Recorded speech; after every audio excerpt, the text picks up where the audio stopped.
Okay, Prof. Good morning, Professor Remi Duyile. It should be live. Go there, click on it.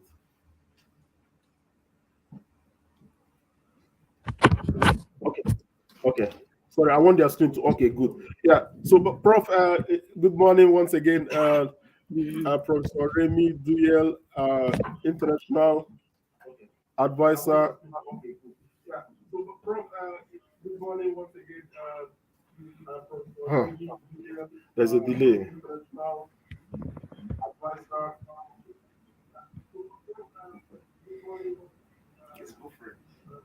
So, okay. Sorry, I think we're still battling with something there. Is it from you, Victor? It's from you, right? Okay. Sorry, I think we're still battling with something there. Is it from you, Victor? It's from you, right? What do we do now?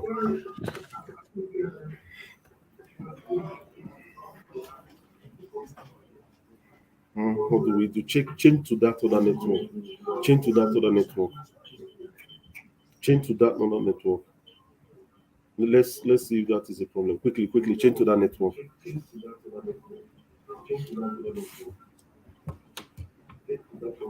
Go off first. While you are doing that, go off. Let me so that I can start. Go off. Go off. Well, okay.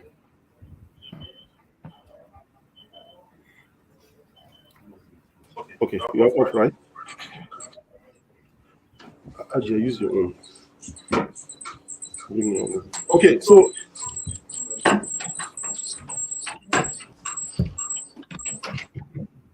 Okay, so ladies and gentlemen,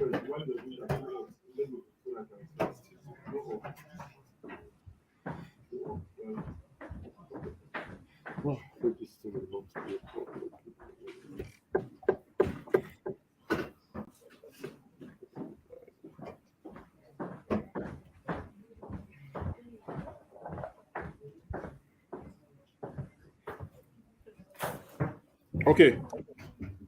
Sorry, Prof. So sorry for the hitches that we are having. Yeah, it's technology, and Nigeria is trying to meet up with the global trend in technology advancement. Yeah, so this morning, like I said, we are privileged to have one of the internationally acclaimed global speaker, communications expert, and what have you. I don't know how to really read out your profile, Prof, but all I know is that you have made tremendous impacts around the world, and we are so grateful that you are working with us at the Ugwumba Leadership Center as one of our advisors. Ladies and gentlemen, Prof is a former vice president of Bank of America. She's also the founder of Legacy Premier Foundation and the president of Image Consulting Group. Prof, I hope I got it correctly. You have it correctly, yes, sir. Okay, good. So, very good. We'll see. Okay, so before we get started, Prof, I have another guest in the studio. I'm talking about Ms. Uchechi Rochas, the Director General of the Rochas Foundation International. She's here with us in the studio. You see, are you there?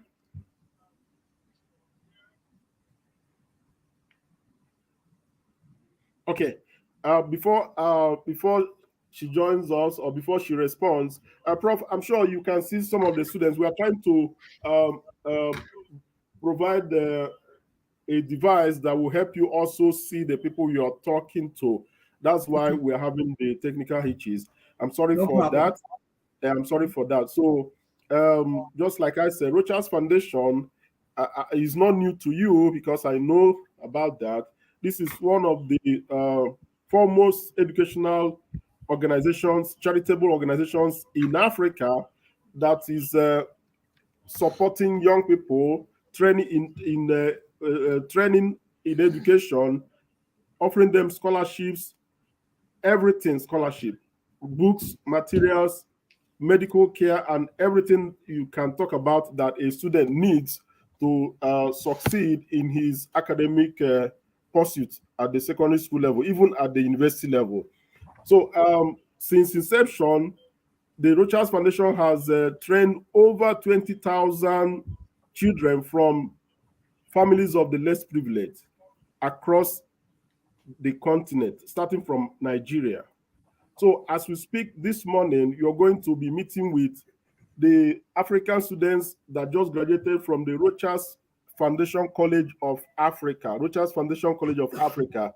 This is the first the first in history that we are having African students, children from various African countries gathered together in a school and be trained from JSS 1 to SS3.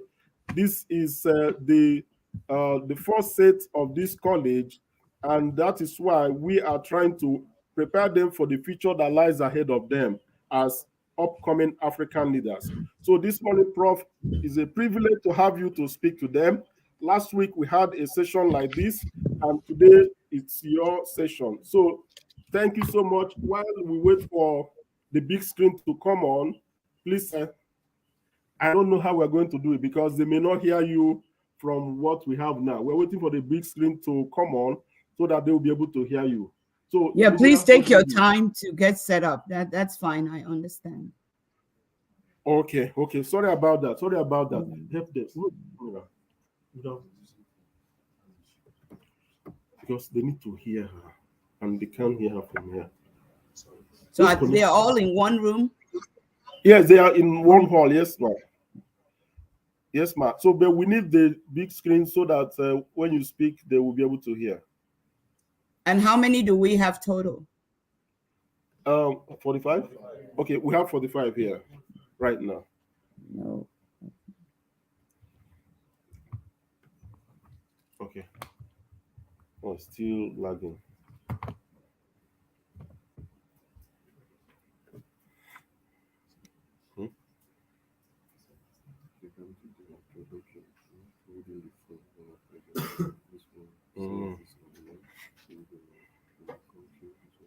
Okay.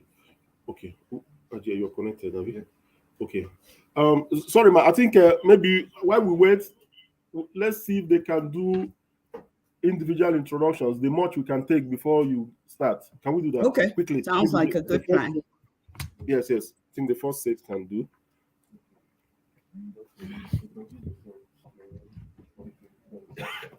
My name is.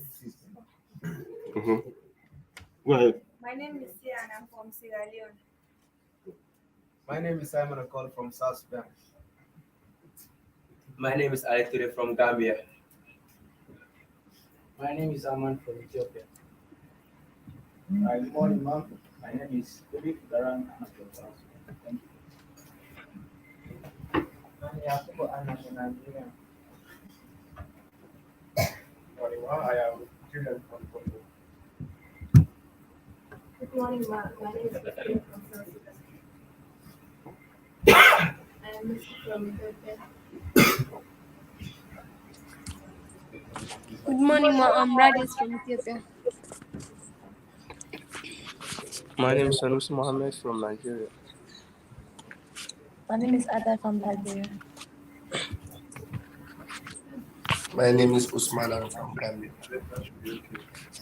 My name is Aldiano from Guinea-Bissau. Good morning, ma'am. My name is Melis from Ethiopia. My name is Mariam from Guinea-Bissau. My name is Musa from Liberia. My name is Fatima from Sierra Leone. My name is Hassan Yusuf from Niger. My name is Shedrack from Congo Brazzaville. I'm Waligba from the Gambia. Peter Joseph from Nigeria. My name is Adjuratu from Sierra Leone. My name is Yusuf from Nigeria. My name is Belma from Congo Brazzaville. Good morning, ma'am. My name is Koklo from Liberia. Good morning, my name is Rose from Guinea Conakry. Good morning, ma'am. My name is Haruna from Niger. Good morning. My name is Mohamed from Niger Republic. Good morning, my name is Peculiar from Nigeria. Good morning. My name is Ibrahim from Guinea-Bissau. Good morning, my name is Hawa from Liberia. My name is Abdullah from Liberia. I'm Ismail from Niger. Good morning. My name is Emmanuel. I'm from South Sudan. Good morning. My name is Ibrahim from Guinea-Bissau. Good morning, my name is Christina from South Sudan. Good morning. My name is Gomez from Guinea-Bissau. Good morning. I'm Musa Sila from Guinea Conakry. Good morning. My name is Joseph from Ethiopia. I am Kingdom from Nigeria. Please, you need to be audible. Good morning, my name is Laika from Sierra Leone. I'm Keita from Guinea. I'm Badara from Niger.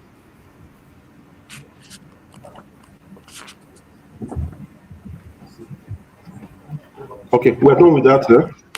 Victor, are you ready? Now, just click on that line.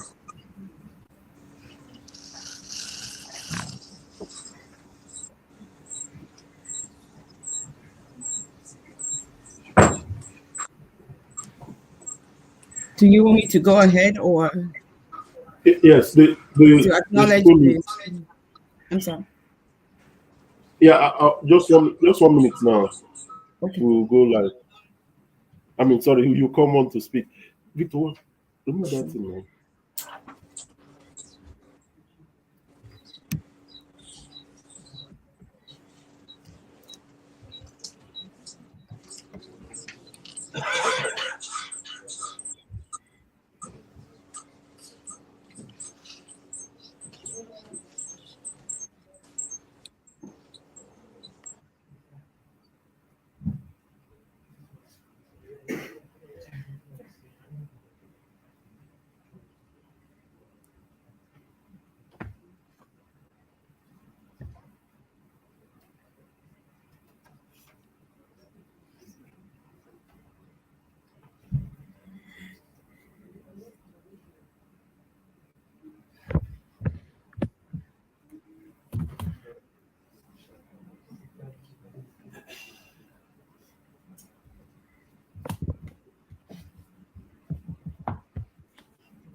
Sorry, please. No problem. Please take your time. I do understand perfectly.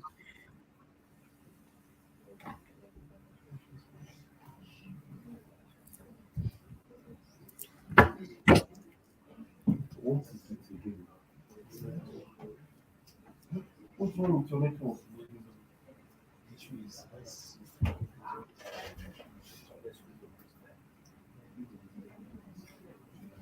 And I don't know my password. No. Don't know.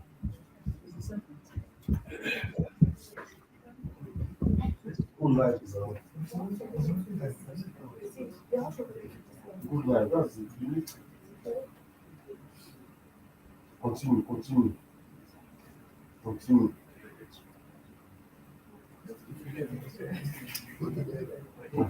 Continue first. Continue.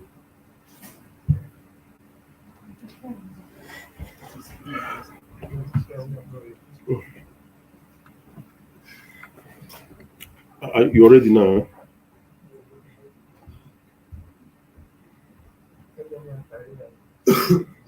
Okay. Okay, I think. Okay, I think we can.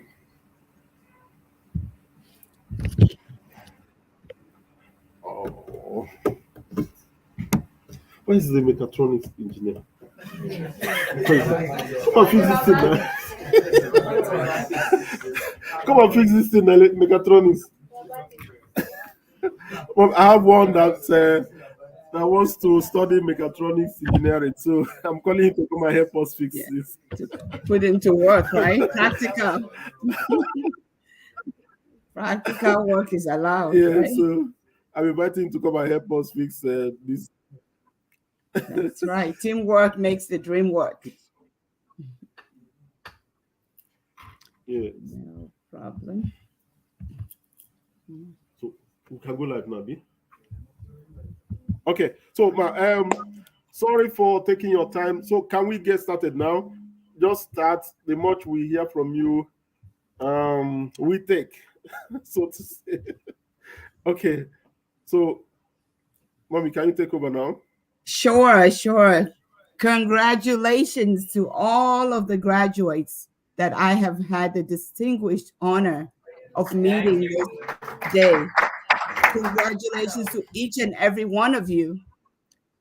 Sitting and listening to each of you introduce yourself. You represented the United States of Africa. There were so many nations mentioned. I stopped writing because I didn't want to leave out anyone when I reiterated back to you. But one thing I heard was the United States of Africa right there in that room. That makes it too. I know that the Africa we have ahead of us is great because each and every one of you are going to be part of the narrative. You have started the narrative right now by being part of this great organization, the Ugwumba Foundation. The Ugwumba institution has been one of the many few institutions that have done great things in Africa. They have connected globally to ensure that you get diverse experience, which is very, very uncommon. A lot of times it's done with just people that they have in their comfort zone, but they have gone outside of the various continents to ensure that you have great leaders who can share with you. And I'm really happy for those of you who got into this program. I'm exceptionally happy that you graduated because you didn't have to be part of the program, but because each and every one of you decided to be part of this program, you applied, you got in, and you're graduating. That tells me that you guys have a plan for your future, and the plan that you have is on the right track. What better way to engage in life than to go through experiential learning, to go through intentional learning, which is what you have done. And that is why the topic that I have this morning, before I go into it, I want to appreciate the Ugwumba Foundation and the leadership team for having me on behalf of Legacy Premier Foundation to wear my professor hat this day. It is morning my time in the United States of America. The earliest class I've taught is 8 a.m. This is one of the few. So I'm used to waking up to greatness, which is what the young leaders that I teach are. And that's what I see this day as. So thank you for having me. I'm hearing some echoing. I don't know if I should continue. If you all are hearing me clearly, if you're not hearing me clearly, let me know. Am I being heard clearly? So I'm used to waking up to greatness, which is what the young leaders are. And that's what I okay. So I'm going to continue. I hope you can hear me. I do hear delayed responses, but I will continue. So my topic this morning is emotional intelligence in leadership. Emotional intelligence in leadership. How many of us have heard of the word emotional intelligence before? I can't see you now. I don't know if you're raising your hand, but can the people in the room help me ask? And how many of you know what emotional intelligence is? Is emotional intelligence. Can you all hear me? Okay, I think the echoing stopped. So how many of, I can't see the students, but I'm sure they can see me. How many of you students have heard of the word emotional intelligence? By show of hands to the leaders in the room with you. Are there some hands going up? I'm assuming there is. And how many of you know what it means? Oh, there it is. Okay. Oh, now I see. Okay, cool.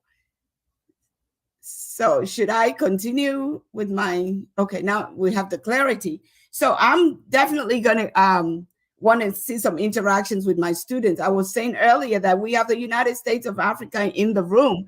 So what better place to start a morning than where you have the United States of Africa? And I see your hands up. Now I feel excited. I feel like I'm in the classroom that I'm used to being with my students. How many of you know what emotional intelligence, how many of you have heard of emotional intelligence? Let me see your hands again. I saw a few hands earlier. I continue with my, now we have the clarity. So okay.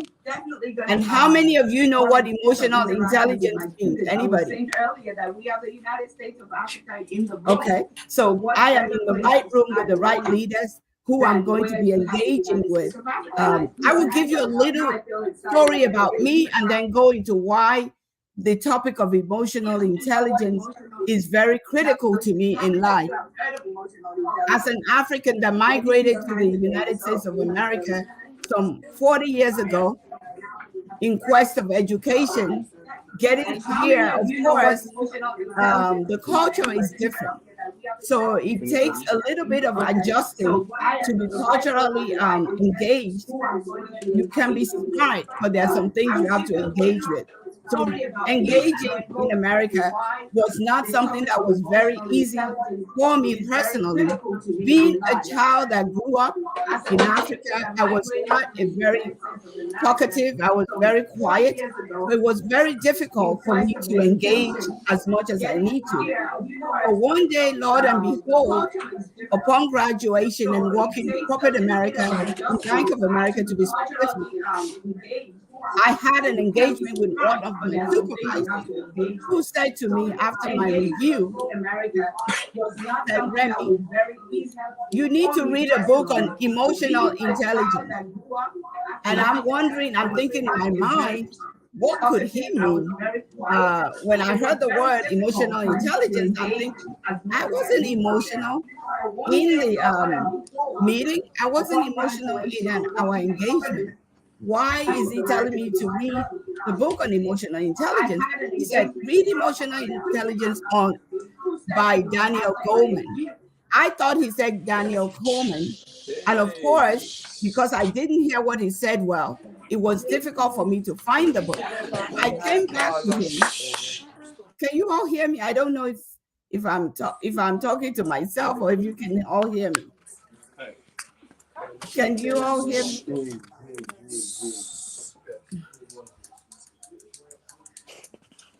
Okay. Can you all hear me? I am not sure if I'm being heard.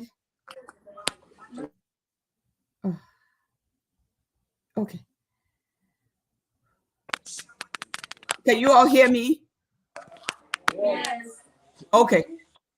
So I was going to wrap up the story. So this manager of mine, who was my supervisor then, as a young, in my 20s, in corporate America, fresh, a Nigerian girl, still trying to get adjusted to the system, said to me, Remi, you need to read a book on emotional intelligence. I was going to show you the book, but I don't see you all anymore to show the book. So, and he said to me, you need to read a book on emotional intelligence. And I took it like maybe I did something that was emotional. That's why he recommended it, because that was the first time I've ever heard of the book.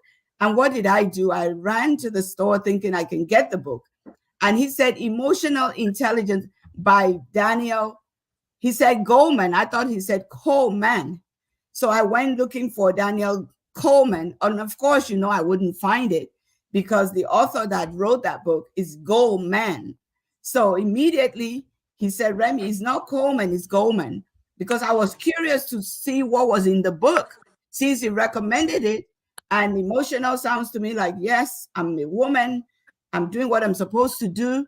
Why is he recommending an emotional book? I didn't know that that book was going to be next to my Bible every day. It's a book that I use religiously. And I say it because in the world that we're in now, especially now with COVID. So I'm going to show you the book. Can you see the book I'm showing you? Can you see what I'm doing?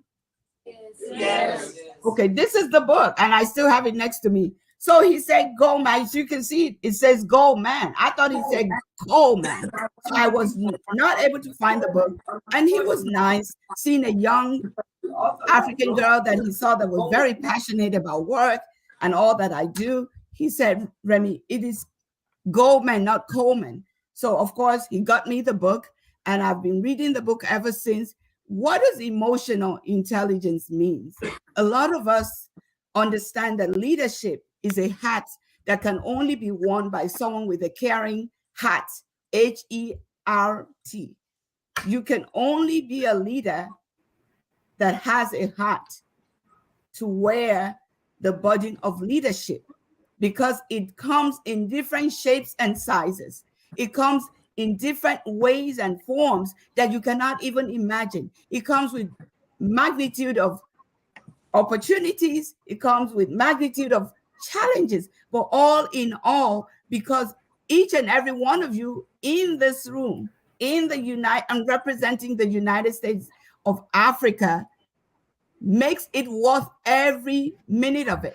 And I'm sure if I would get a chance to talk to your leaders who walked with you throughout your program before you graduated, you will see that they come with a heart of passion. It's a heart of compassion. These are not things you just get by Googling it. These are things that you learn. These are things you understudy. My own journey started when I was in corporate America to be intentional about what emotional intelligence is. In life, you're going to deal with different types of people. You're going to work with different types of people. You're going to work with different types of people from different parts of the world.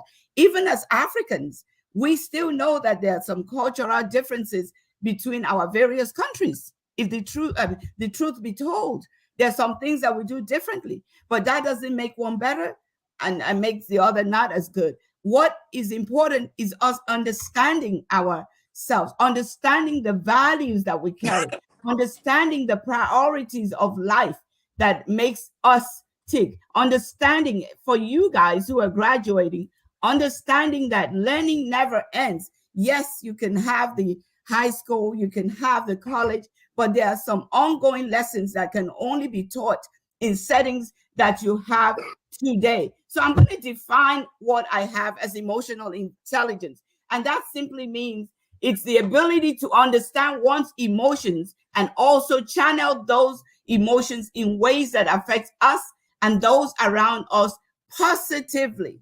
I want to underscore that. You want your emotions to affect people positively, because if you bring negative emotions, it's going to bring back negative emotions, and there will never be any learning opportunities for you. Then it becomes friction. But an intentional leader who is leading with emotional intelligence, which you will learn the basics of what it takes today. And of course, if you've heard it before, you will hear it again, will know that it can be done by each and every one of you. It is not age bound. It's not about how old you are and when you do it. It is something you probably already have. You just never had it compartmentalized as, oh, this is this and that. But it just simply means using your own common sense, which is not always common, to engage with others, thereby taking their feelings into consideration as you engage with them and not taking anything personal, giving people the opportunity to understand that you value them. whether they are speaking with an accent. In my case, in corporate America, I still have my accent. I'm African, I'm Nigerian. So my accent was not a problem for me. But there are people who had problems with my accent. But what do you need to have from me? The content of my character. You need to have the intellect that I carry. You need to have the heart of compassion that I come to teach with. That's all that matters. Everything else that you want to worry about, it's you. So I'm saying that to you, young leaders, as you graduate today, and as you're doing great and mighty things that I'm going to be hearing and reading about, you have to understand, who are you? Who are you? Whose are you? Whose are you? And why should they care? Why should I care about who you are and whose you are? You will know why I need to know that. When you know who you are and whose you are, your ability to understand emotional intelligence will be easy. Because when you know what you carry, when you know your purpose, it's Miles Monroe that said, when you know the purpose of a thing, abuse is inevitable. When you do not know your purpose, when you do not know the purpose of a thing, then you do not know. I mean, you have to understand your purpose. When you understand your purpose, then there's no way anybody will come and abuse you. When the purpose of a thing is known, definitely abuse is inevitable. You are just going to know exactly what you need to do. And emotional intelligence will get you there as a leader, because I see all of you as leaders. You might say, oh, I'm not teaching. I'm not in an MD of a place. I'm not the one leading. You lead every day. For you to be present in this place, you had to wake up. You had to get yourself ready. You had to get on the transportation, or if you were put in a hotel, they have to get you ready to come to where you are listening to me right now. I know some of you probably didn't feel like waking up yet, but you got up anyways because you knew the importance of what you had to do. That is leadership. Leadership doesn't have all the status quo that we think we have to have before we become it. What you are doing now is building your leadership, is moving you closer to those things that you have to be considerate about, is telling you about what is this emotional intelligence. And there are 4 areas that you have to be very, very, very, very clear about to understand how you can make this work. One good news is emotional intelligence does not cost you a dime. It costs you nothing. You already have the IQ, the intelligence quotient. You have that. You even with that, you still have to go to school sometimes to learn some things. It doesn't just stick with you. But emotional intelligence does not cost you a dime. It costs you, number one, having that awareness. There's the self-awareness. That is the ability to know how you feel per time, checking yourself every single time, and also to understand how your feelings affect others around you. Yes, you might get excited, and the people around you might not be excited. Don't fault them. You're not going to say because they're not excited at the level of your excitement that they don't appreciate what you're doing or they don't like you or any of that. No, because everybody is wired differently. But you as a leader, you will know when to tone it down. If you walk into a room and you see everybody not quite engaging, and you are coming all bubbly, you got to tone it down to carry everybody along. Because when you carry them along, now they're going to come with you and bring that excitement that you brought in to where you want it. But in the initial stage, they're probably looking at you and thinking, if I were physically in front of you, you're probably going to be looking at me and thinking, who is she? Some of you would have Googled me or searched me. In your first few minutes, you're trying to figure, who is this woman? How did she get the right to come and talk to us? So people are like that. They're thinking about some things first before they accept you into their space. Because accepting someone in your space means that you give them the permission in your life for you to listen to me right now. You have given me permission through the Ugwumba Foundation to do this. You didn't have to do it, but you knew you were going to be talking, that I was going to be talking to you because they advised you and you chose to be here. So that means you are in agreement. So being in agreement is one of those key things. And you being understanding and the awareness you carry is very, very pivotal. Again, you want to say without feeling condemned about your weakness. Sometimes you have a weakness. You walk into a place, it shows. My weakness was speaking. I know some of you are like speaking, and I can speak in front of I don't know how many thousands or millions. It doesn't matter. I go there, I have a content, I deliver. But it wasn't always that way. I didn't like to speak. Growing up in Nigeria, I was very pampered, very cared for. I didn't have to physically ask for anything. They just knew what to do. My parents, my siblings, even after my father died, they knew how to care for me, the baby of the family. So I was so used to just getting everything I wanted without asking. We didn't have too much, but we had enough to be comfortable and to get what I needed. But those who needed to give it knew what to do. I didn't have to ask. So that made me growing up into this young lady who was quiet. I was very smart as a young person, but I wasn't a talkative. But I knew quickly as I grew and I came into America to join my brother for school, I could see that my inability to talk, I can talk, but to be confident enough to speak as a leader was holding me back. And because I didn't want to talk, I had to go and find how to deliver myself. Immediately, I realized that when I was in meetings, doing things, people who didn't know half of what I know, who could not solve the problems I was solving, the people I was connecting with, they didn't know how to do it. I was doing it. But when it came to meetings where I had to present what I did, I was too shy. I was so afraid I could get the work done. So, and people who didn't do it, they were telling my story. My brothers and sisters, those were things that was not acceptable. They couldn't do the work. How can they tell my story if they can't do the work? I knew I had a problem. So I had to go fix it, to go find out how to deliver myself from speaking. Going to Dale Carnegie was the first place I went to. Said, I need to get trained. There's a training program. And I saw other people who were even bigger and mightier, who were well positioned, who were in that training. I'm like, okay, I'm not alone in this journey. I thought I was alone, but I saw even bigger people who occupy bigger positions. Hence, the rest is history.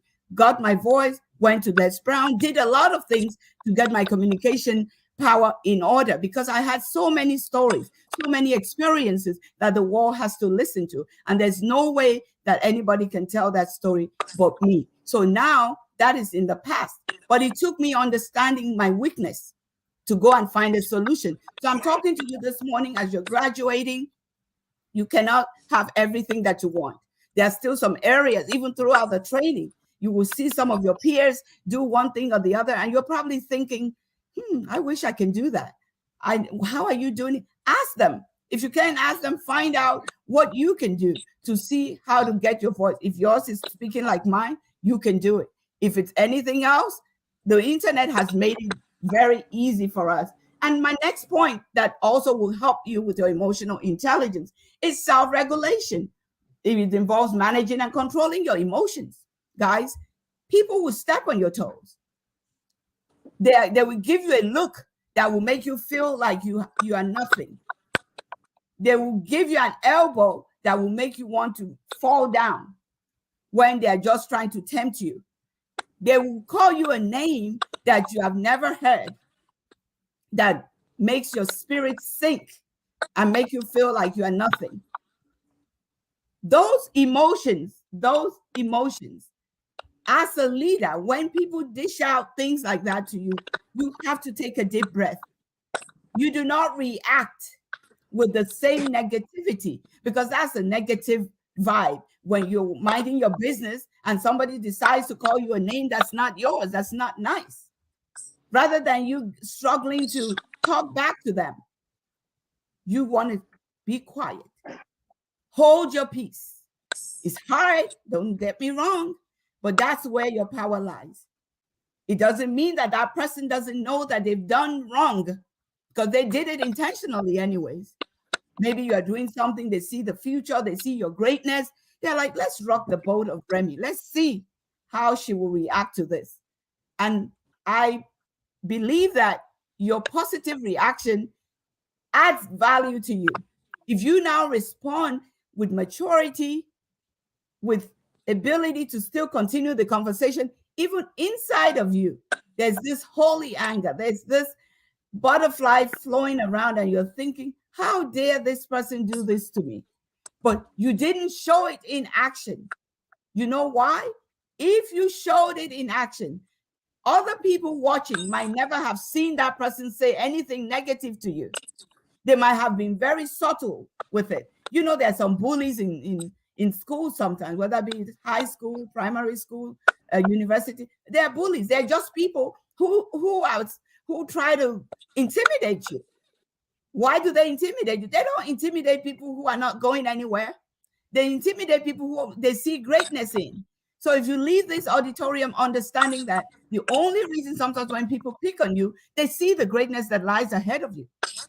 And they know the only way they can stop it is to distract, to disrupt, and just to distinguish that light, to make sure that that light that you have, that you're carrying, they distinguish it and they want to frustrate the effort.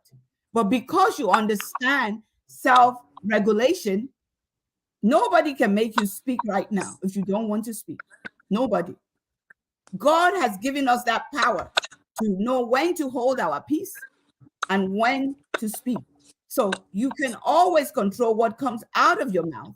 You can always control the reaction that you give in a case of a situation, whether it be your supervisor or your friend, because you are leaders. You are going to be leading other people. So the weight of nations are going to be on your shoulders. The weight of family are going to be on your shoulder. The weight of people who you don't even know of humanity will be on your shoulder. And these weights are going to be very varied people, male, female, black, white, green, blue, you name it. They will come in shapes and sizes. But when you are positioned to be a leader who is getting paid to do your job, and you love the job and the benefits that come with it, you will understand why you have to self-regulate, right? You will understand why self-regulation is important, because you are not going to let somebody just come from nowhere to steal your joy. How can they steal your joy? If they engage with you with negativity and you respond back with negativity and want to show that you're in charge, you just let them win. They just put you the corner. They put you down to where they are, because they're going to try to pull you down. Or if somebody is talking about you, same thing. If you let them do it, they are going to come back and make you feel less than you are. So your self-regulation is very, very important. The way you respond to situations, not just to people, to situations. You know, we're having the technical situation. Technical problems are always going to exist when we have these virtual things. So when that comes, it's not because somebody doesn't know this or that. It happens. It just happens. We have to walk through it to ensure that as leaders, we don't fret. We don't display negativity, because whatever people see is what you display. They might not always know what caused that reaction. So I'm telling you this morning to please ensure that you always self-regulate. You regulate your action, your reactions, and you make sure that you have a mindset for positivity all the time, not when you feel like it. When you don't feel like doing anything, stay away from where you can be judged. Stay away when you are angry and you think that your interaction with people will not bring positivity. Please just calmly stay away for a moment to kind of cool yourself down and come out. Because sometimes what you don't say is bigger than what you've said. Your body language also is part of your emotional intelligence. If you display a body language that's not quite pleasant, people know what you are doing. They know, they've seen you for a little bit. For instance, when I go to places, if I don't say anything, if I just sit there quietly, a lot of my colleagues, they worry. They're like, Remi, you need to speak something. Sometimes I'm in that listening mode. I just want to listen. And sometimes there's so much I want to say, and my spirit might not release me to say it at that moment to respect protocol. So what do? I still listen. And when I have the release to express what I need to say, and I feel like I'm not stepping on toes, I'm not challenging anybody's authority in a negative way, then I will speak. And I won't speak because I have to speak, because somebody is speaking and talking. So you self-regulate, because sometimes when you are in an angry mode or in a discovery mode, You want to say things that will come out right. It might not come out right when you're in an angry mode. And when you are still thinking, it might not. But you should never be afraid to speak. And I do hope that at the end of this talk that you are going to be able to ask me questions and we will engage. You want to be thinking through. That's what somebody with emotional intelligence does. You want to think through, how are you going to engage before you just do it? And once you think it through, when it lands well in the right ears, it lands well with people. And as leaders, your words should land well for action. So you're moving forward. It should never lead to chaos. A good leader would never leave a setting in a chaotic way, because that's not what leadership does. Leadership helps to build and not to break. If I'm going too fast, please slow me down. The third point is social awareness. It is the ability to relate with people without feeling intimidated, and also without making them feel intimidated. As much as you don't want people to intimidate you guys, you cannot intimidate people. You do not want to carry, yes, you're smart. You don't know what they carry. If you're meeting them for the first time in the same room, number one, they've earned the right to be in that room. Whatever criteria got you there, you should respect that the same criteria got them there. It doesn't matter what you think. If you think that way, that, okay, she's in the room with me, he's in the room with me, we are in this room, so we have earned the right to be there. That will help you make good friends. You see how I said good and lasting friendship, not just making friends, lasting friendship. Because first impression goes a long way. So that is why this ability to have social awareness is important. Everyone around us, especially Africans, we have the most vibrant youthful population, the smartest youthful population. Whatever you all set your mind to do with good support system, you've done it. You're doing it. You will do it. For those of you who are still waiting, I have no doubt, whether they're on the continent or outside of the continent, all our African youth leaders and Africans do, we just do it. There's nothing else we know to do than to do it and make things happen. But even as you do that, never feel full of yourself. You still need to learn that places that you're called, things that you need to do, are privileged opportunities. Because if you think you're all that, there are many more millions who are more than that. So what that does, it takes you away from where you will be engaging in humanitarian, forward-moving initiatives and lives that you can be a blessing to. Intimidating others is out of low esteem, if you ask me. When someone comes in an intimidating way, go check them out. They've got a problem. They have something they're trying to prove to somebody. But guess what? You don't know about their problem. You're not going to be a victim to their problem. So that means you're not going to respond to them and show them that you want to intimidate them back or show off that you are. Like my daughter would say, Mommy, just show them. Your action is all that matters. So when you run into situations that naturally human beings want to talk about themselves, they want to show what they have, be mindful that as much as you want to tell people who you are, what you do, be mindful that the same people who are listening to you want to do the same. They want you to know about them. So once you leave that in your mindset, as you network, your network will determine your net worth. We hear that all the time. It is so true. That's another day of lecture. When you do all of this, you are able to do exceedingly than you can ever imagine. You're able to overcome situations. You're able to attract the right people in your space. You're able to attract the right knowledge to you. You're able to get information to the right things that are very valuable, that are timely.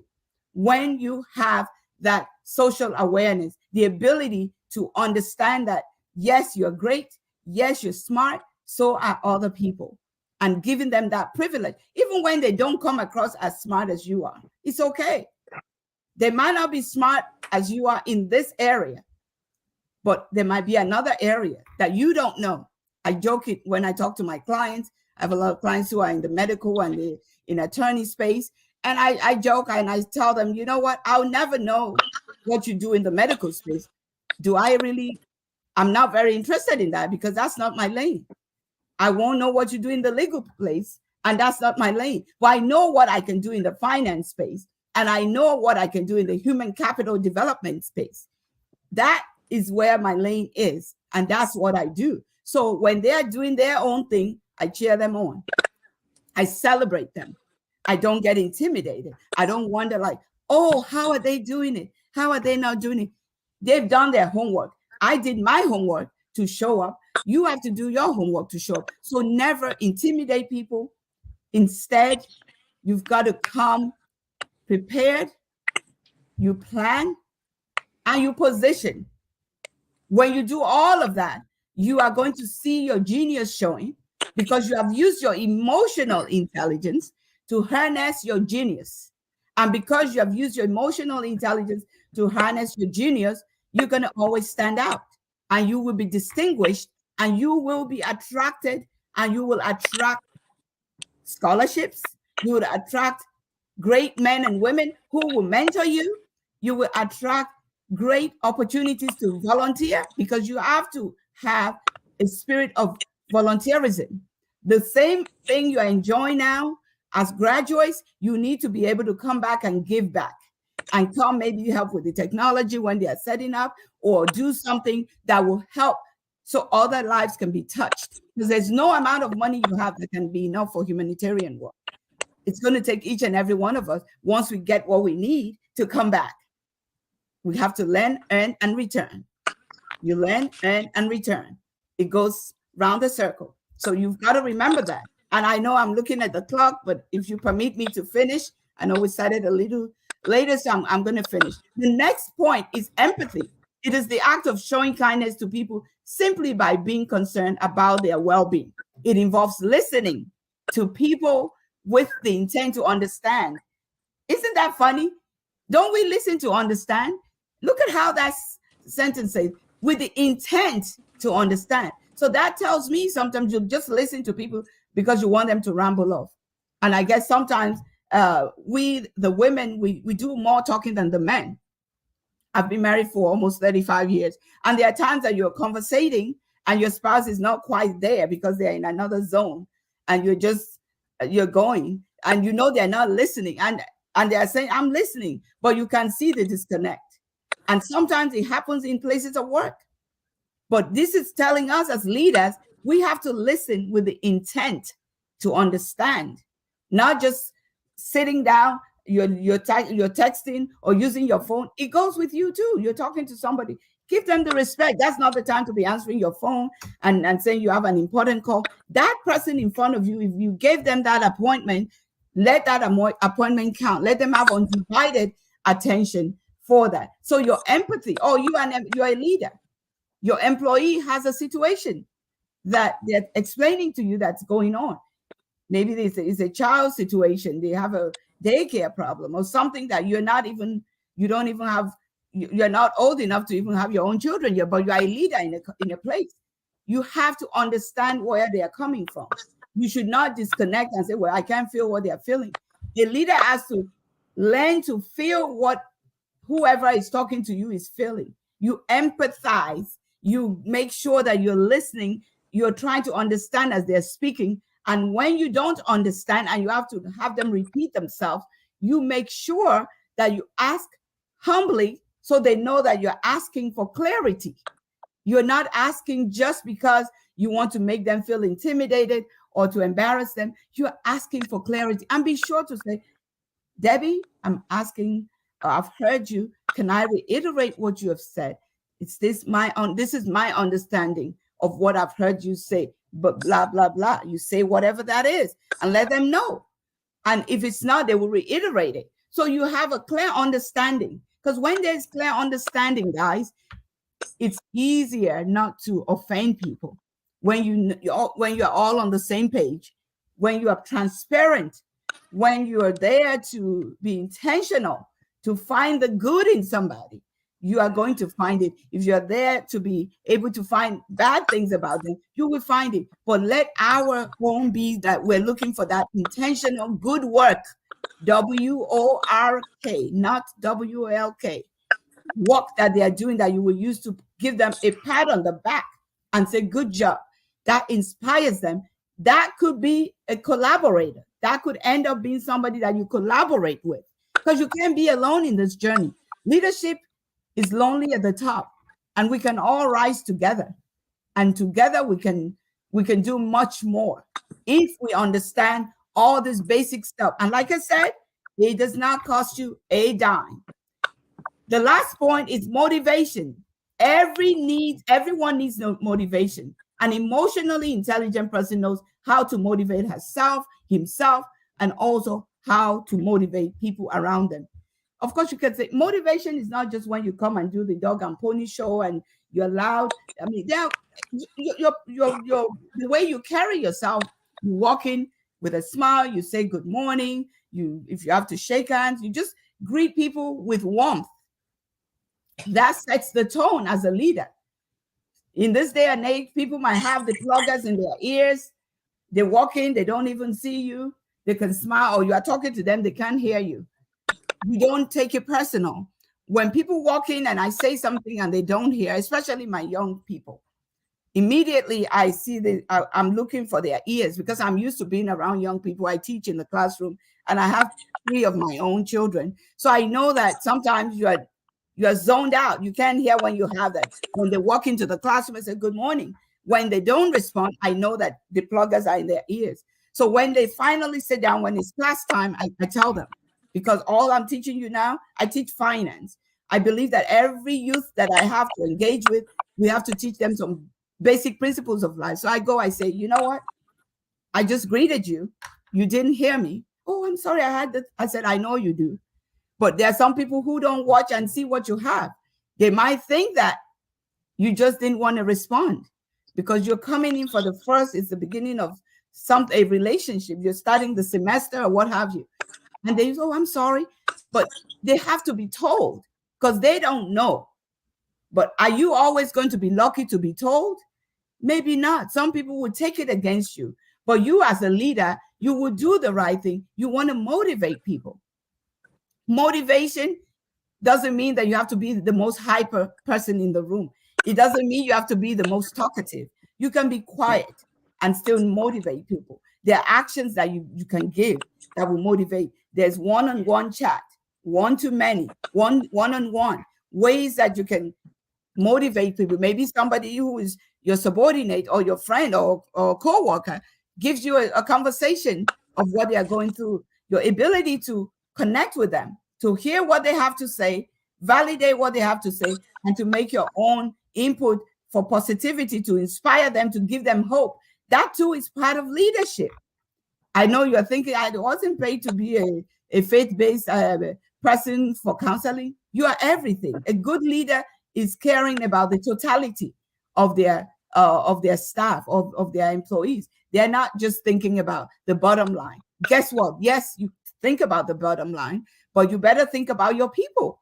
Because if you think about the bottom line, the good people who are already doing the work, if you neglect them, they're not going to be there too long. So you have to go back to the drawing board as leaders and find other people to replace, and maybe you have to retrain them, and you spend the money on and on and on. So that is why all of these things that sounds like, why do I have to do it? That's why you have to do it, because it affects other things. So how do you develop emotional intelligence? I'm going to be quick and I will wrap up so I can respect your time. Emotional intelligence is a highly sought after skill. It's needed in every area of life. It is largely responsible for the success of leaders, executives, employees. It is a great thing to know and to develop. So how do you develop it? You have to first learn not to deny your weaknesses. I told you about mine. I didn't like to speak. You can't pay me to speak at that time, because I just didn't know that I have to ask and fight for anything, because growing up, I was in a setting that gave everything I needed without struggles. So I knew that it wasn't the same. When I came to America, I have to do it. So I realize my weakness. So what is your weakness? Weakness doesn't mean that it cannot be fixed. The minute you know your weakness, you've got a solution. So you're learning to know what your weakness and finding how to resolve it. Do not be caught in the habit of defending yourself or your wrong actions. You can't always be right, guys. Nope. I'm sure after this, if I say, give me feedback, which you would give to Ugwumba, what did foundation, what did we do well? What didn't go well? You have things that you want to say. So never think that you will be perfect and right. That's the thing. Be vulnerable enough. It's okay. Let people laugh at you. Let you laugh at people. We're human. There's no perfect human. So that's something you can do. Learn to be sensitive to others and listen to them without judging them. Don't judge them. Listen to them. Listen to them. And don't be judgmental, because you wouldn't want people to judge you when, especially, you know, you're pouring your heart out and you're being real. If somebody judges you when you are in a vulnerable situation and you're speaking the truth, it hurts. So remember that this other person is a human being. You might be a boss, but you have blood flowing in your veins just like they did. And they probably went through 9 months of being in the stomach and being born by a woman. So there's nothing about you that's so special just because you have a title that will take your human hat out. You should never let that be. Be like a cheerleader, yes, that motivates and inspires others to greatness. Cheer people on. Let them know you can do it. We can do all things through Christ who strengthens us. We can do all things through every power that we have in developing ourselves. You are in the right place right now because you wanted to be. You applied for the leadership program. You got in. I'm sure you took some time to put your application together. You had to get some recommendation. I don't know what the whole criteria might have left somehow, but you didn't just get here because you got here. There were so many other people, but you got selected. That's because you put the work in. So you should give yourself credit for being here and knowing that it can only be better because you are in a great network. This network is going to propel you to greater heights to be able to do what you need to do. So you want to be around positive people and you want to inspire those who might be laid back or might still be kind of foggy and confused. Don't make them think, oh, they're not interested. They're too problematic. No, they might be going through something at that moment. Don't blackball anybody. Don't, because you don't want that to be done to you. That's what emotional intelligence does. It helps you to understand what you don't want people to do to you. Don't do it to others, especially if it's something that would negate people. So the top tier leaders, they use emotional intelligence, whether they know what that means or not mean. With all due respect, it doesn't mean that if they don't know, it's a bad thing, but they use it anyways. If they know, they know. The only way I knew was because I told you what my old boss told me. This is the book, Emotional Intelligence by Daniel Goleman. And there's so many series. He was the master of that. And I was talking in the 80s. This is not a recent thing. Now it's more popular. People are getting certification, but it's always been something that is considered. Can you imagine all of these factors when you consider it well? Communications will flow better. That's what it's supposed to be. The communications will flow better. And you never want to quit becoming a better person. That is what emotional intelligence helps you do. You might be very strong in some area, but this helps you to be strong in more areas gradually. It might not be all at once. You might say, oh, this woman is just talking to herself. If somebody is mad and they talk to me rude, I'm going to talk to them. No, you cannot, because you have brought your leadership level to zero. When you come to the level of somebody who does not even understand what leadership is about, but you do because you are in this program, and then you do not have to do anything else. So this, I can go on, but I know I've spent my time. This is something that we can do again with Ugwumba. I have a training program where I do this, so I can always talk to the Ugwumba Foundation. If there's any reason to do more, we can work on that. We certify people and all that. But at this point, I want to stop so I can hear questions, comments, reactions, everything and all things on your mind for the next few minutes that we have together, and want to say thank you for this opportunity to talk to you. Thank you to the Ugwumba Foundation and the Leadership Development Academy for this great platform that they are doing to not just teach, but to even bless people with providing tuition, assistance, healthcare, all the things that are needed in humanity. And I know that more help will come, and all of you too should be part of this movement.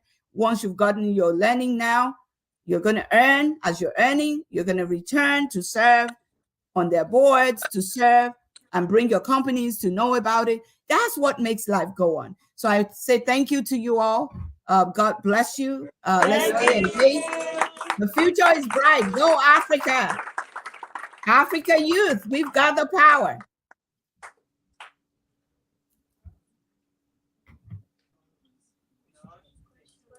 Question. Question. Yes. Okay. Any questions? Yeah, quickly ask. Any question? Okay, raise your hand if you have question. All right. Please, quiet.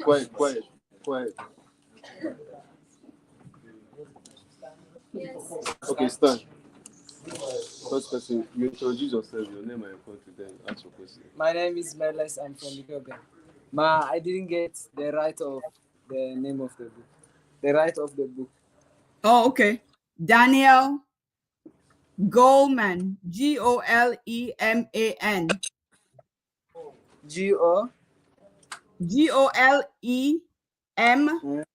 Goleman. Thank you, ma. You're welcome. And they have so many series. Well, he's a good seller. This particular one says beyond IQ, beyond emotional intelligence, social intelligence. So he's a good author that you want to get plugged in when it comes to emotional intelligence. Great question. Thank you. Thank you. Next question. Raise your hand. Next question. Okay. First, introduce yourself. And then look at the camera. Okay, my name is Shadrach, and I want to ask a very simple question that says, what was your hardest situation that you encountered, and how did you handle it? Thank you. Thank you so much. I have a few, but I'll pick on one. One of my hardest situation is in corporate America. I rose from teller to vice president, and I had my MBA. I was well read. One day, I had a client who came in who was very irate and went to my associates who were subordinates. And I guess the situation got aggravated, and they had to come to the manager. And of course, this person didn't think I was the manager. I'm Black, female, Nigerian accent. So didn't really think that I was the manager. So they brought him there, and angrily, he said to me, go back to your Africa. He said another word before that, but I'm not going to say anything negative. Just angrily, immediately, tears was rolling out from my eyes, because he came with the anger from where they were trying to help him to me. And I know I have to deal with the Black, female, Nigerian accent, and I've gone over it. But this man came, and the reason I was crying is the emotional intelligence part. I know what I can tell him and where he belongs. But because I was on duty, I was working. If I dare to say anything back to the customer, that would be the end of my job. And I had a career vision to be a vice president. The first thing I did before my tears rolled out, I looked at the pictures of my family, my children and my husband, because I have it on my desk. And I looked over there, and the tears rolled again. And I just immediately shook it off, because I said, oh, these babies, they were still babies then. They're in their 30s now. I said, these are babies. They still need my little change for us to give them the best life, my husband and I. So I immediately so when my peers saw that I was really sobbing, because the guy was really shouting, I was even afraid. So they took me to the back. Then he angrily left.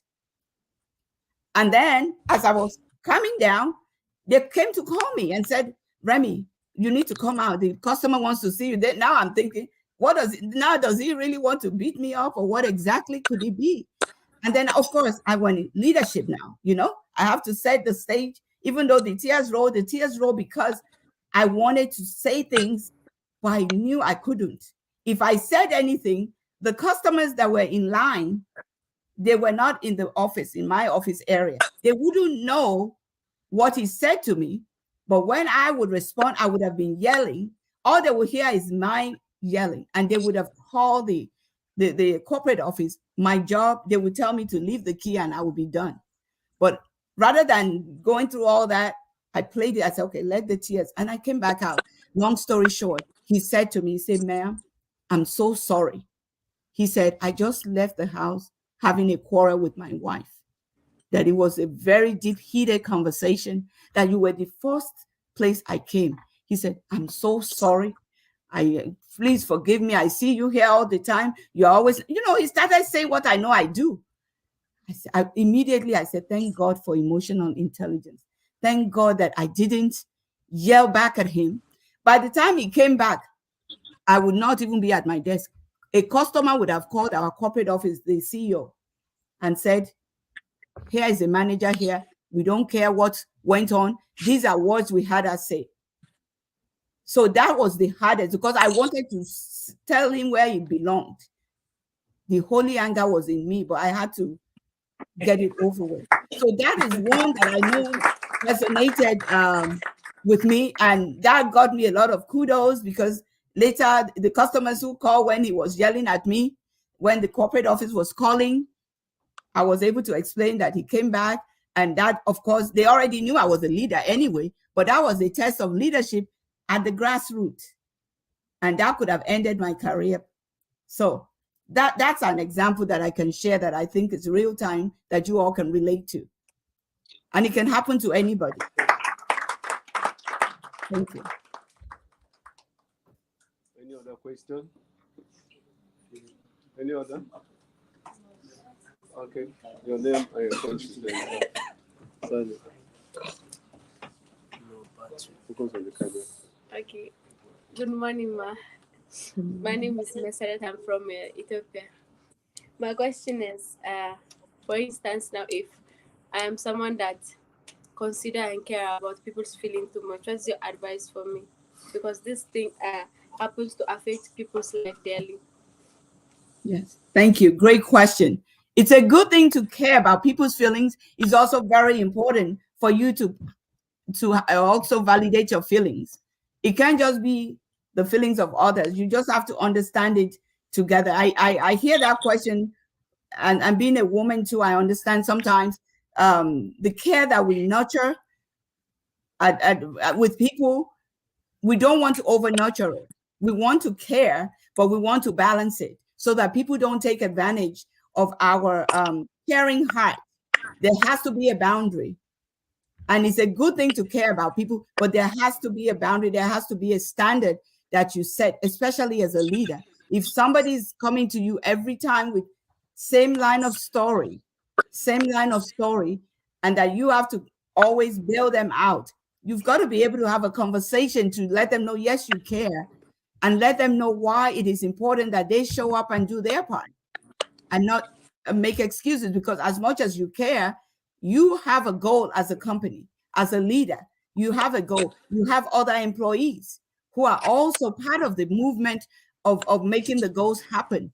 So your caring heart should be such that it's balanced, that you do not find yourself having people have you wrapped around their finger where they can just take advantage of that emotions. So what you do up front is you set the stage. They know that you're nice, you're approachable, you set the stage. And when people are going to start to see how to get beyond that boundary, then you immediately, caringly now, let them know why it's important to stay within the boundaries, because you're a leader representing the whole company. You also have boss. They might not see your boss sitting at your desk or in your office. Your boss will be in a corporate place. They are calling orders on what needs to be done, goals, what meetings you need to attend. You need to let such a person know, so that your caring heart is never misconstrued for weakness or somebody trying to take advantage of such. And it goes for male and female. You draw a boundary. I always draw a boundary. People know the boundary. Not that you can't see it physically, but those who are around me enough know my boundary, so they don't even come near it. I can take so much, but there's a lane that nobody crosses. So you have to build yourself to that you put yourself in that picture too. So there's never an opportunity that you're out of the picture and you're just caring for people and you're now going home and feeling sad about somebody who took advantage of the boundary you gave them. So I'm not sure if that helps you, my sister that asked that question.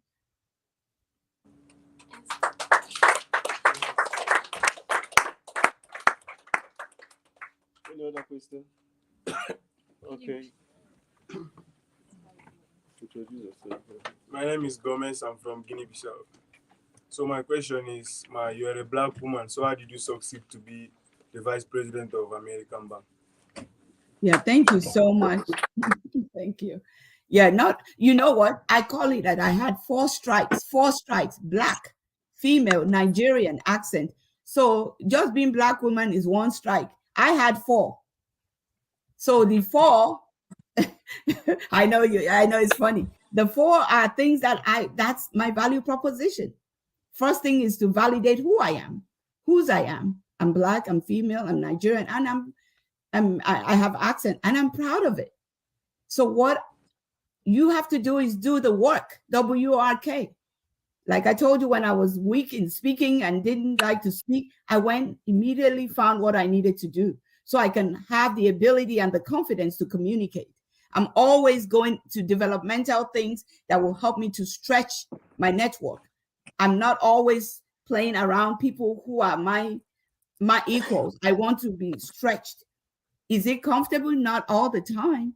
But is it good for me? Yes, because I know I have shoulders. I have people who are going to lean on my shoulders. So that shoulder has to be full of content. So with me, all I did was to volunteer strategically, being able to volunteer strategically and see how can I add value. When people see you beyond the blackness, the female, the accent, the Nigerianness, and all the Africanness, and they see you as value-oriented. Value does not know color.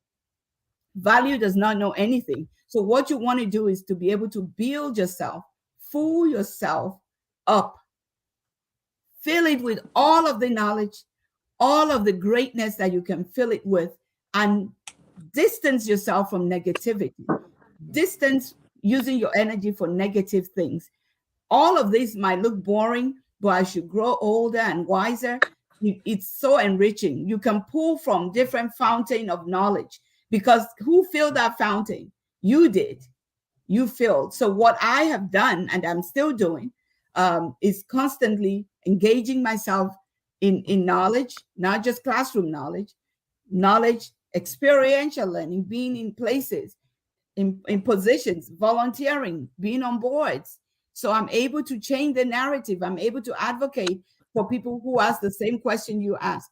How can you, as a Black woman, how did you rise? Not just in America, in corporate America, where is finance one of the top 100 banks.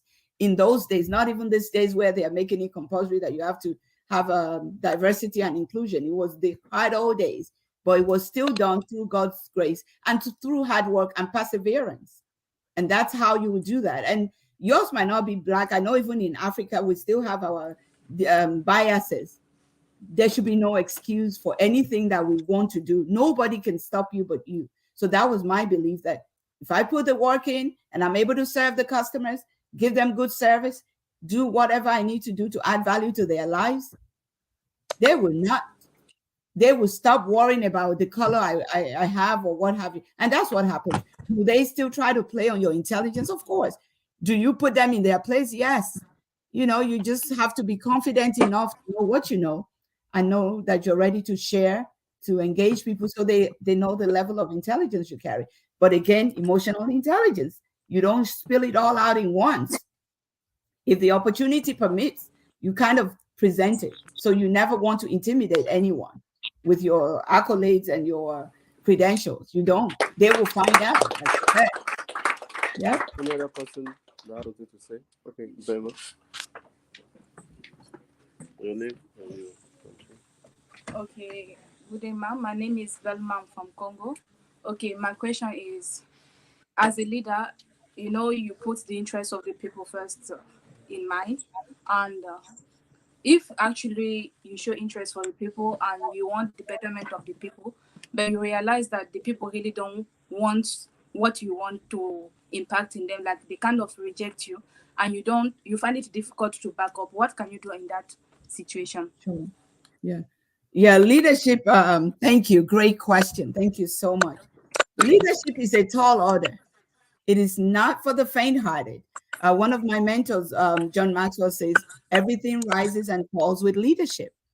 And because it's a tall order and everything will rise and fall with it, what you will need to do is, and it varies. It depends on if it's white collar job, this color. It doesn't really matter. Is you validating that you have that leadership assignment. The goals of the organization, you have to make sure it's very clear all the time. And a lot of times when we have meetings, those goals should be reiterated. It's like a reminder. It might sound like a broken record that you're repeating the same thing, because some people come to work, they only have their goal for their department or for their individual self. As a leader, we have to bring the cohesive and collective goals in one accord to the remembrance of the people who work for you or who are there. Once you are doing that, you are also going to encourage people that work for you to also have personal goals, to say what would they like to see. Let them understand the career path in the organization. I believe most organizations have career path. So when they have the career path and they know what the company is doing, they're able to buy in to what you need to do your work as a leader is to deliver to your boss. End of sentence. They want the goals met, go do it. If you're getting paid, do the job. That's how it is. So you know that you need every hand on deck, including those people who are not seeing why they need to be connected, who are rejecting maybe the coaching or the support. You don't want to baby anybody either, because babies are in the home and they are being babysat by their mothers and fathers, not at the place of job, but there's a way you do it. Setting the expectations is very important, and reminding people of the expectations and encouraging people to set expectations for themselves. So for such a person or a group of people who you have deemed that they don't want it, I beg to differ. Sometimes it's not that they don't want it. They don't know how to ask for it. They are not understanding what is in it for them. So sometimes it might mean us representing our style, now that we know about emotional intelligence, having a one-on-one, finding out and say, oh, Remi, what are your goals? What are you looking to achieve in the company? Having such conversations that's taking focus away from just the goals of the company, but taking focus to them as the deliverer of the goals. That's how I would approach that. I would never think that anybody wouldn't want to be better, but sometimes people don't know how. And that's what I've found in my coaching life with people. They don't know because they don't know how to ask. If they are like me, who was so afraid of speaking, I bet you at a point I wasn't even able to speak to anybody. I would be afraid and be overthinking, because we overthink things. Some employees are overthinking things, so they won't be able to ask. So you have to see how to pull them in, have developmental, informal things with them, have different people talk to them, and don't box them and think that if they don't want it. If you think they're so dead zone and they don't want it, then maybe they don't belong to your organization, because there's no I in a team. Everybody has to move, or those who don't want to move have to step aside. So I don't know if that answers your question, or if you still want us to do. Any other person? Any other?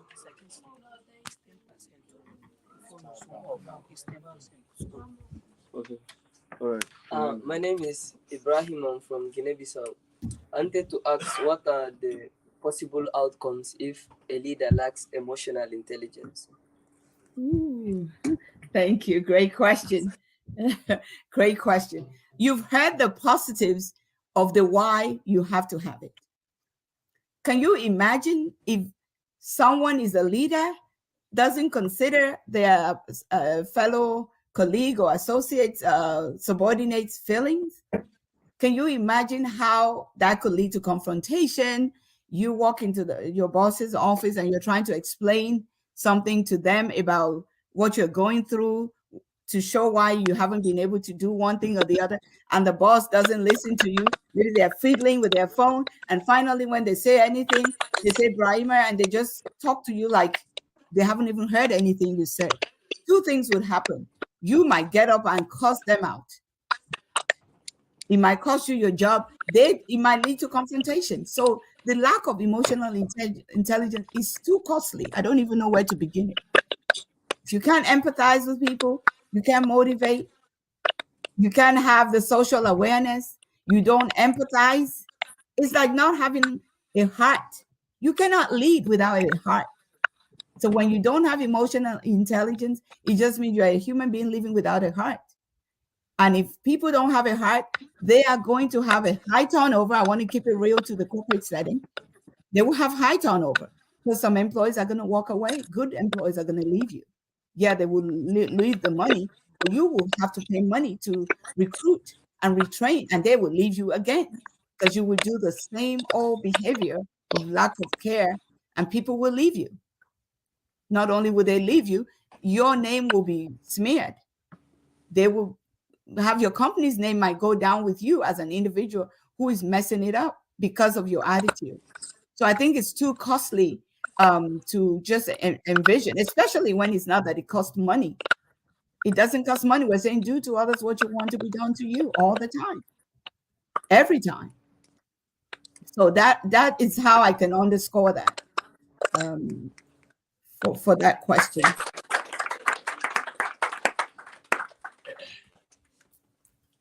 Any other?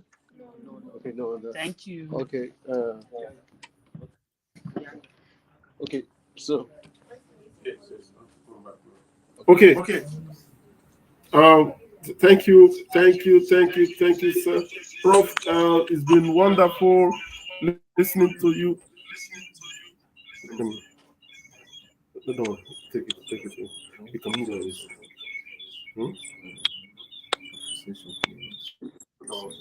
Sorry.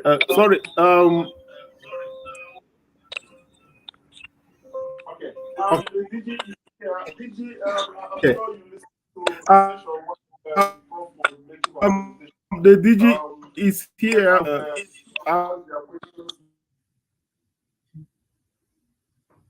Sorry, I'm not hearing now. I don't know. I can't hear you guys.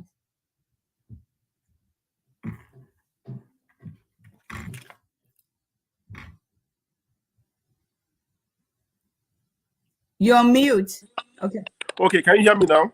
It's a little better. Yes, sir. Okay, good. Thank you so much. On behalf of the students, I want to thank you for taking your time to speak to us this morning. Like I said, DG is on the studio. DG, can you say a word before we let her go?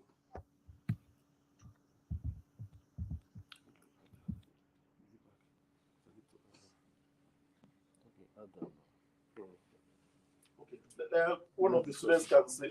Okay. Let me add. All right. One of the students want to show appreciation for the time. Okay, Christy. Okay,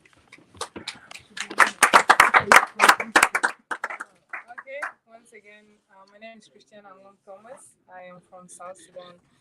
And on behalf of the graduating students of the Rochas Foundation, College of Africa, we are privileged and honored to have you live with us in this leadership talk show of the Ugwumba Foundation. And learning on emotional intelligence in leadership, most of us have gone through a lot of leadership trainings and skills.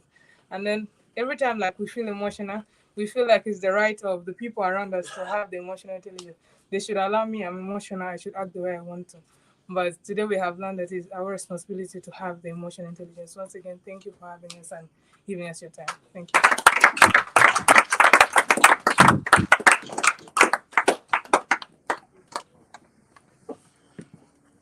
Okay.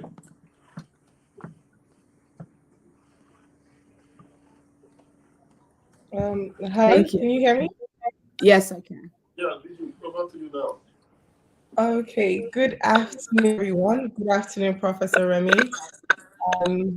I have listened, I've been backstage, so I've listened to everything that has been said. First of all, I'd just like to thank you for taking out the time to speak with the students of the ex-students now of the Rochas Foundation College of Africa. I would also like to thank the Ugwumba Leadership Academy for putting this up. I see a lot of smiley faces on the students, and I know that just to Christina's last point, I know a lot of them are going to be showing us a lot more of their emotional intelligence, both to their siblings and when they get into leadership positions. Personally, I learned a lot actually. So I think I should say I was also enrolled in this session. Thank you for sharing your expertise and your time with us. The Rochas Foundation, we are very passionate about giving back, as you're aware. And you have taken out time this morning. I've just been calculating the time difference to speak with the students of passion, of energy. We do not take it for granted at all. Just to give you a bit of background on the student you just spoke to, these are students from the Rochas Foundation College of Africa. Going through 6 years of high school. They were gotten from their respective countries based on certain situation, background, economic situation, economic hardships at the time. But as you can see, these are now eloquent members of the United States of Africa, as you put it. They are what we call our greatest export material to the rest of the world at this time. They are joined by 933 other students who have just graduated Rochas Foundation colleges located across Nigeria. But obviously, I was just thinking while you were speaking that we have to figure out a way for all 933 to listen to you, whether through a pre-recorded message, because the things you have highlighted during your speech are things that are very timely. They come at a very opportune time due to just all that's happening in the world and all that Black Africans are facing, both nationally and internationally. We send them off into the world. We thank Ugwumba Leadership Academy for this 1 month partnership to bring people like yourself to speak to them, let them be prepared for the real world. All of the things you've said are skills that they need to take them from point A to point B in life, and we definitely do not take that for granted. I'm going to put you on the spot and use this opportunity to pull Ugwumba leadership as well into it, to say that definitely all students of Rochas Foundation, at some point at their time with us, at every given point, we have over 10,000 students in schools.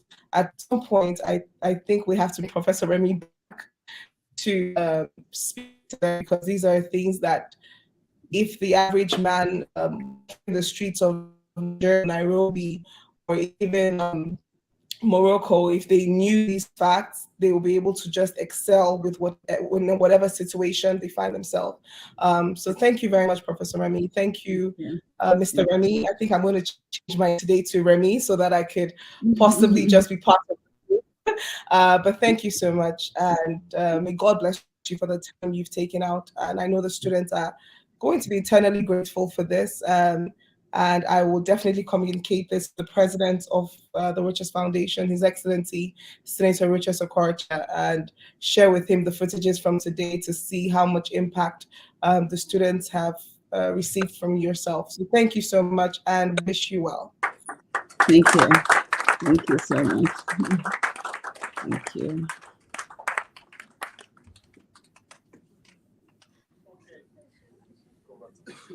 Okay. Oh, okay. So thank you so much, Prof. I think this is where we'll let you go so that you can have your busy schedule continue today. So thank you so much, and I'm sure that when next we invite you, I'm sure you will oblige us, because you have been a great support to the Ugwumba Leadership Center and now the Rochas Foundation by extension. Thank you so much, and God bless you, man. Amen. Thank you all so much. Congratulations, all the graduates. Thank you. Good to meet you, Ms. Rochas. Take care. Okay, I'm ending the session now. Thank you.